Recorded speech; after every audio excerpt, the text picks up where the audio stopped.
महाजा तो घरे हमरा आजा फोन पे ना होई लफर मूड ताजा सुनो ना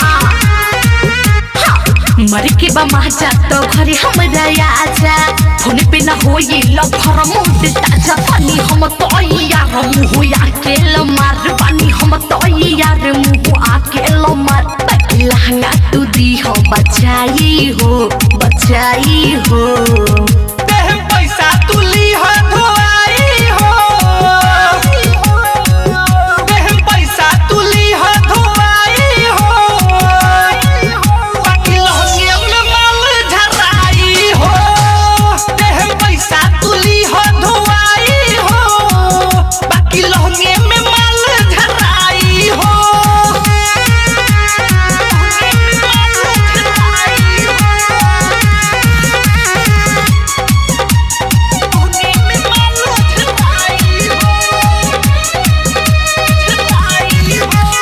लहंगा हो जाए खराब करब जे कदरे लभर हो तब न सबलू डरे से हमसे लहंगा में काबा रखल हो अरे तो में डर बा तनी बात बुझा दाया पा लहंगा हो जाए खराब करब जे कदरे लभर हो सब न सबलू डरे से हमसे लहंगा में काबा रखल हो यो मम्मी हमारे बड़ी सकी यार यो मम्मी हमारे बड़ी सकी यार चुप महकी तो जाई धराई हो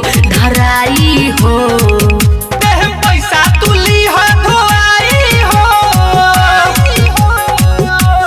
पैसा तू ली हो धोआई हो बाकी लहंगे में माल झराई हो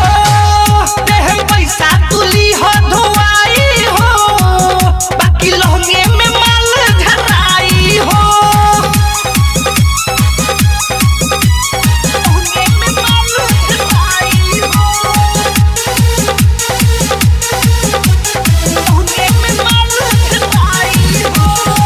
इच्छा पूरा करब तोहर लहंगा नहीं न सवाइब हो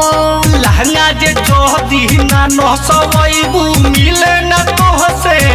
आइब हो अरे का कहतड़ सब इच्छा पूरा करब तोहर लहंगा नहीं न सवाइब हो लहंगा जे जोदी ना न सवाइबू मिले न तोह से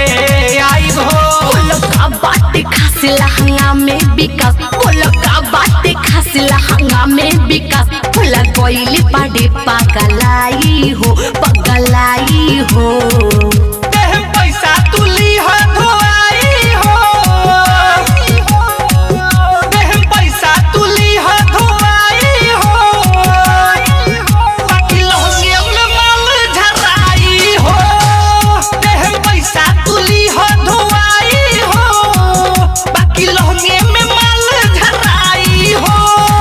मर के बा महाजा तो घरे हमरा आजा फोन पे ना होई लफर मूड ताजा पानी हम तो यार मुंह आके मार पानी हम तो यार मुंह आके मार लहंगा तू दी हो बचाई हो